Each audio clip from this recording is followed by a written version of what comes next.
మొన్న ఈ మధ్యన పవన్ కళ్యాణ్ తణుకుకి సంబంధించి అసెంబ్లీ నియోజకవర్గంలో విడివాడ రామచంద్రరావు పేరుని ప్రకటించారు జనసేన అధినేత. వెంటనే అప్పుడు అసలు మనం పొత్తులో ఉండగా పేర్లు ఎట్లా ప్రకటిస్తారంటూ తెలుగుదేశం పార్టీకి సంబంధించిన వాళ్ళు అక్కడ రచ్చరచ్చ చేశారు.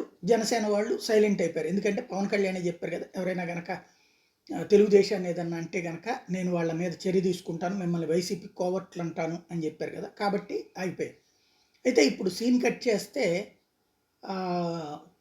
మండపేట అభ్యర్థిని తెలుగుదేశం పార్టీ ప్రకటించింది తాజాగా. మండపేట అభ్యర్థిని ప్రకటించినటువంటి నేపథ్యంలో ఇప్పుడు జనసేన వాళ్ళు నిలదీస్తున్నారు. అట్లెట్లా ప్రకటిస్తారు పొత్తులకు సంబంధించి తేల్చకుండా అన్నటువంటి. వాస్తవంగా పాపం వాళ్ళకి తెలియంది ఏంటంటే, తెలుగుదేశం జనసేనకి ఏ సీట్లు ఇస్తుందో పవన్ కళ్యాణ్కి తెలుసు. జనసేన తెలుగుదేశం మధ్య ఒప్పందం ఏమేమి కుదిరిందో, ఎన్ని సీట్లు కుదిరిందో చంద్రబాబు గారికి తెలుసు.